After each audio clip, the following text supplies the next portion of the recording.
America और Iran के बीच 60 दिन का सीज फायर खत्म हो गया है। ट्रंप के हॉर्मूज को अमेरिका की टेरिटरी बनाने वाले बयान पर ईरान ने कड़ी आपत्ति जताई है। ईरान की आर्मी चीफ ने हॉर्मूज पर कब्जा करने की सोच रखने वालों को की टांगे तोड़ने की बात कही है। मुश्तबा खामेनेई का एक नया वीडियो आ गया है।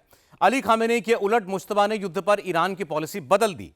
इसका मिडिल ईस्ट में क्या फर्क पड़ेगा, एक एक डिटेल इस रिपोर्ट में देखिए।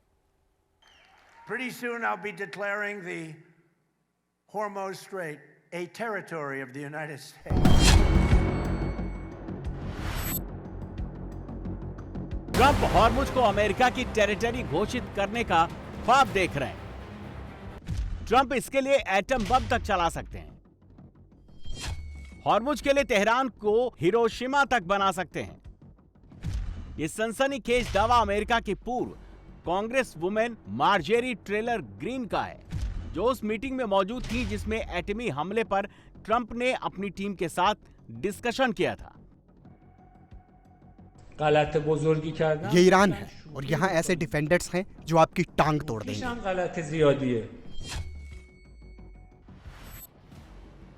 ये ईरान के army chief major general Amir Hatami है। इन्होंने हॉर्मुज पर ट्रंप को करारा जवाब देते हुए कहा, ईरान के पास ऐसे डिफेंडर हैं जो ट्रंप की टांग तोड़ देंगे। व्हाइट हाउस वालों को यकीन नहीं होता तो मेजर हातमी का बयान उन्हें दोबारा बहुत गौर से सुनना चाहिए। ये ईरान है और यहाँ ऐसे डिफेंडर्स हैं जो आपकी टांग तोड़ देंगे। ईरान का टांग तोड़ाई वाला बयान सुनकर ट्रंप अपने बयान से पलट गए। हॉर्मुज को अपनी टेरिटरी घोषित करने की बातें करने वाले ट्रंप कह रहे हैं, ये तो मजाक था। मुश्तबा ने ट्रंप के मजाक को बहुत सीरियसली ले लिया है। मुश्तबा खामेनेई ने ट्रंप को जवाब देने की कमान खुद संभाल ली है। हॉर्मुज से लेकर युद्ध तक एक एक पॉइंट पर मुश्तबा बारीक बातें अपनी लीडरशिप को समझा रहे हैं। 28 फरवरी को अमेरिका और इजराइल के मिसाइल अटैक में घायल होने के बाद यह उनका सबसे नया वीडियो है। दावा किया गया है कि मुश्तबा पूरी तरह से रिकवर कर चुके हैं। अमेरिका से बदला लेने के लिए नई टीम भी बना दी है। मोहसिन रेजाई को सुप्रीम नेशनल सिक्योरिटी काउंसिल का सचिव और सुप्रीम लीडर का प्रतिनिधि नियुक्त किया गया है। मेजर जनरल अली अब्दुल्लाही को ईरान की आर्म फोर्सेस का नया चीफ ऑफ स्टाफ घोषित किया गया। ब्रिगेडियर जनरल अहमद वाहिदी को आईआरजीसी का कमांडर इन चीफ बनाया गया। अली आजमाई को आईआरजीसी की नेवी विंग का कमांडर नियुक्त किया गया। हुसैन तायब को बासिज फोर्स का चीफ नियुक्त किया गया। मुश्तबा ने ये सभी नियुक्तियां 60 दिन की सीज फायर विंडो खत्म होने से पहले कर दी है। ईरान अब डील की नहीं, बड़े युद्ध की तैयारी कर रहा है। ईरान ने खाड़ी में महायुद्ध छेड़ने की तैयारी पूरी कर ली है। मुश्तबा ने इसे बहुत ही सीक्रेट तरीके से पूरा किया।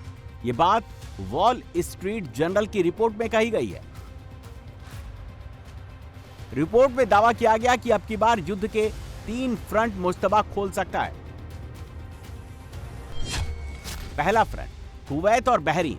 कुवैत और बहरीन समेत खाड़ी के उन देशों में अशांति फैलाना जहां शिया संप्रदाय की बड़ी आबादी है।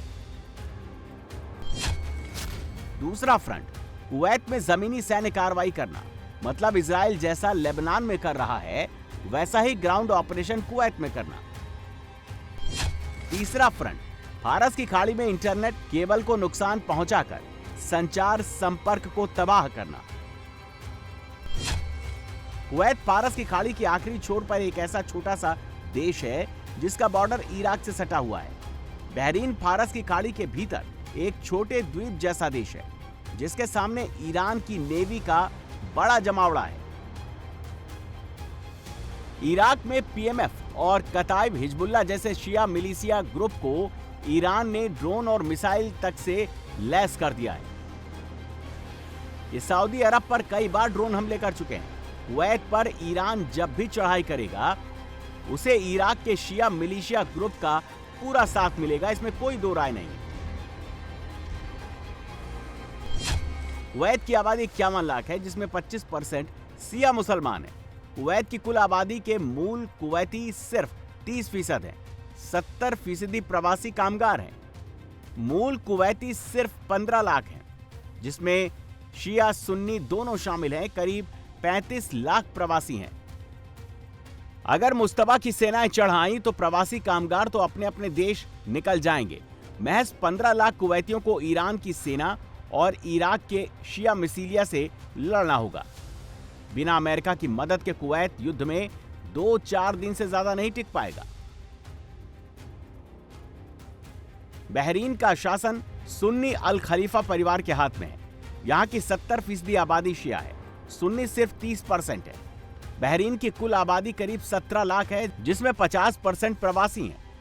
अकेले भारत के 3.5 लाख लोग बहरीन में रहते हैं। बहरीन की ज्यादातर आबादी राजधानी मनामा और अल मुहर्रक जैसे शहरों में रहती है। बहरीन का शिया समुदाय अक्सर सुन्नी राजशाही के खिलाफ विरोध प्रदर्शन करता रहता है। ईरान इसी का फायदा उठा सकता है। हालांकि बहरीन में जब जब शिया समुदाय सड़कों पर निकला है, सुन्नी देश सऊदी अरब और यूएई सैन्य हस्तक्षेप से मामला शांत करा देते हैं। अगर ईरान ने चढ़ाई कर दी तो सऊदी अरब इस बार बहरीन को बहुत ज्यादा सपोर्ट नहीं दे पाएगा। उसकी लड़ाई इस समय यमन के हूतियों से चल रही है। ये अल मुखा कैंप है, जहां एक तरफ सऊदी अरब के समर्थन वाले यमन की सरकार की फौज है, सामने ईरान के समर्थन में लड़ने वाले हूती हैं। अल मुखा में दोनों के बीच भयंकर लड़ाई चल रही है।